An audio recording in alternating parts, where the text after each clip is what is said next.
Class is now in session. I am Professor Hockey, and today we will be discussing Game 5 of 6 of the Sharks preseason, where the Sharks finally won 4-1 over the Calgary Flames. Now, this was the first time in the preseason where the Sharks actually iced an NHL-ready lineup. Basically, I'd say 99% of this roster you will see on opening night. The only player missing here would be Marcus Sorensen, who likely will slot in on the opening night roster. I was going to say, based on the majority of this game, he may find himself over someone like Dylan Gambrell.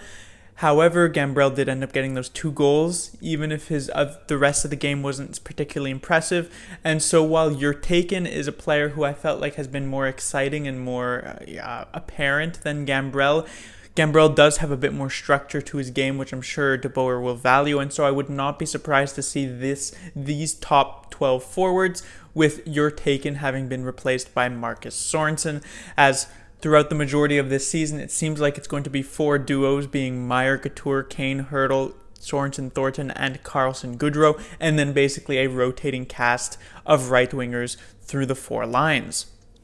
So in this game, the Flames actually held off rather well. Of course, the Flames did not ice an NHL-ready lineup. Basically just a bunch of rookies, a couple of maybe notable names here or there, but they did have Cam Talbot in nets, and Cam Talbot's not known to be the best goaltender in the NHL, as he was actually quite bad with the Oilers last season, but he did a commendable job keeping the Flames alive through the majority of this game. It was 0-0 for a long time, but then the Flames decided to swap out Talbot for their backup, and he ended up not even their real backup, like their backup, basically from the KHL, as he let in then 4 goals. Not necessarily his fault, and all 4 of those goals were tip-in goals, which I guess is nice to see after the departure of Joe Pavelski.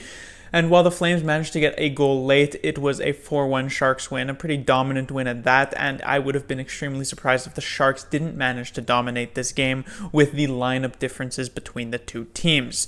Now, because of the fact that the Flames basically iced an AHL team, it's kind of hard to get a read on how some of these Sharks players performed. For instance, someone like Marc-Edouard Vlasic, I'd say, had a strong defensive game, but with the quality of competition he had to actually face up against, it would have been pretty bad if he didn't have that strong of a defensive game.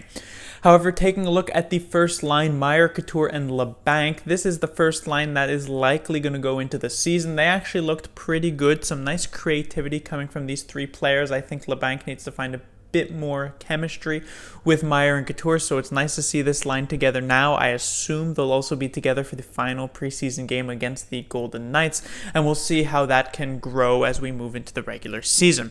The second line had Kane, Hurdle, and Gambrell. As I said, Gambrell didn't look that great for the majority of this game, and Gambrell has never really stood out to me in basically any of the games I've seen him play, but he did get those 2 goals and very nice tip-in goals late in the third period, so I assume he will still be able to hold down a spot going into the regular season. The third line was Thornton, Your Taken, and Redill. As I said, missing Marcus Sorensen in this game. Redill looked pretty good, Thornton as well. Your Taken I liked a lot. He had a couple of rough moments, a couple of strong moments, just an exciting player, I'd say, to watch all around. However, it does seem like he will likely be the odd one out when Marcus Sorensen does step in, as I assume that will likely be the case. I'm not entirely sure of the reason why he didn't get to play tonight. I guess they wanted to give Your Taken one more look, and Sorensen was sadly the odd one out. The fourth line also looked pretty good, and it's something that we haven't necessarily seen much of from the Sharks' fourth line. Again, it's hard to evaluate, but you have to take into account the fact that Carlson, Goodrow, and Bergman were probably playing against the level of competition that they would probably be playing against in the regular season. It's not like they're going to be against like the McKinnon, Rantanen, Landeskog line 24/7. No, they're probably going to be facing off against third and fourth lines, which is what the Flames were basically icing throughout their lineup tonight. And I thought Bergman added a nice offensive flair to that Carlson-Goodrow line. Goodrow ended up with a couple of assists, although not necessarily with those 2 players.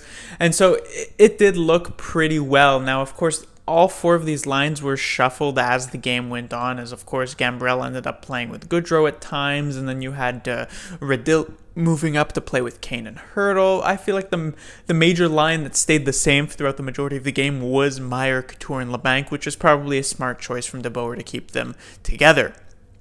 For the defensive pairings, I'm pretty sure the game started out with Burns and Ferraro together, and then Dylan, Carlson, Vlasic, and Heed. However, as the game progressed, it ended up being Burns playing a lot with Vlasic, as Ferraro and Heed were not left with too much ice time. Was pretty surprised to still see Burns get heavy minutes, even in a preseason game, especially against the Flames, who were icing a very weak lineup.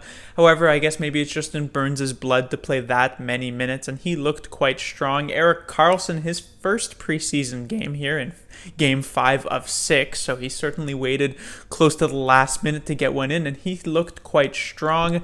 I don't know if he's 100% necessarily, taking back at the groin injury, but it's certainly night and day from how he looked, especially near the end of the playoffs last year. He had a couple of very beautiful plays, just completely deking out specific players at the blue line. And while there were also a couple of rough giveaways, certainly in his own defensive zone, I felt like the good outweighed the bad here for Karlsson tonight. As I said earlier on in the video, kind of hard to evaluate players like Vlasic and Dylan, as they weren't pressured all too much. Same goes with Tim Heed, who I felt like didn't look as bad as he did in some of the other previous preseason games, but I feel like just because of the fact, again, as I said multiple times, he was playing a bit on a stacked lineup here. He didn't really have much moments to be exposed, and Ferraro didn't get too many minutes, had a couple of nice plays, but because of the fact that he didn't get all that much ice time, there wasn't really much to say. Finally, the goaltending for the San Jose Sharks in this game looked quite strong. Didn't end up getting the shutout, as it was ruined by Kirkland in the last few minutes of the third period, but Jones still looked very good, and he has played now 2 preseason games. He also looked pretty good in the first one, even in a loss for the Sharks. And so Martin Jones, who has seemingly showed up to play in this preseason, was the Jones from the last year's playoffs and not the Jones from last year's regular season. Hopefully he can actually bring that into the 1920 regular season, as the Sharks have dropped off a bit in terms of offense with the loss of Pavelski, with the loss of Nyquist. And so they're definitely going to need their goaltending to step up this coming season, as while the Sharks were able to skate by into the playoffs through very strong offense last season, even with, league worst, at least save percentage-wise, goaltending, that may not be the case going into this coming regular season. Class dismissed.